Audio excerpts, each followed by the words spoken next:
আমি হলাম ভগবান জগন্নাথ।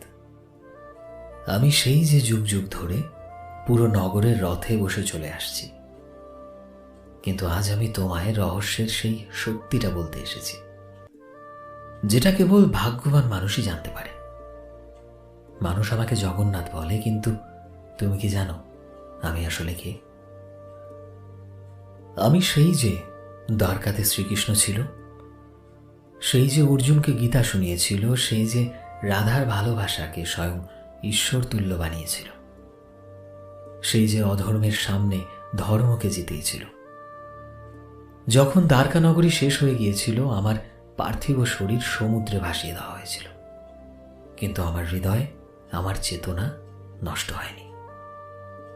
সেই দিব্যি ঊর্জা, সেই জ্বলন্ত আত্মা সমুদ্রে একটি পবিত্র লাকড়ি হয়ে ভেসে ওঠে, আর ভেসে ভেসে পুরীর ধারে এসেছিল।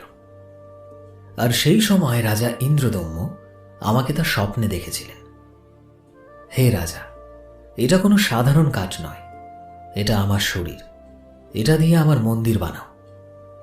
রাজা আদেশ দেয় মূর্তি বানানোর জন্য। একজন সিদ্ধ পুরুষ হাজির হয়। সে বলেছিল, এটা গুপ্তভাবে বানাবো, বানানোর সময় কেউ গেট খুলবে না। সে কেউ আর নয়, বরং স্বয়ং বিশ্বকর্মা ছিলেন। যখন মূর্তি বানানো হচ্ছিল, রানীর চিন্তা হয়, গেট খুলে দেওয়া হয়। মূর্তিগুলো অসম্পূর্ণ ছিল। আমার হাত ছিল না, আমার পা ছিল না। আর ঠিক তখনই আকাশবাণী হয়, এটাই আমার বিরাট রূপ, এটাই আমার জগন্নাথ স্বরূপ, যেখানে আমি সব সীমার বাইরে, যেটা শুধু মূর্তি নয় বরং চেতনা, যে ধর্মের রক্ষক। রাজা আমার সেই জীবিত হৃদয়কে মূর্তির মাঝে প্রতিষ্ঠিত করেন। সেই হৃদয় যেটা আমার শ্রীকৃষ্ণরূপী চেতনার অংশ ছিল, সেটা আজও আমার মূর্তিতে বসবাস করে।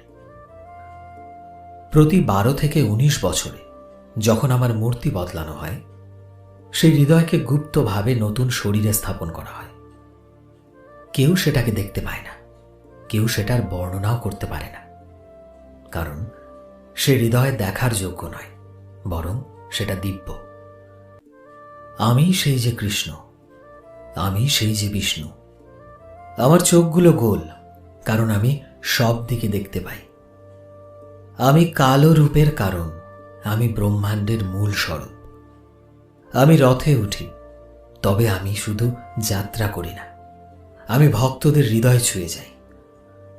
রথযাত্রা শুধু উৎসব নয়, বরং সংকেত।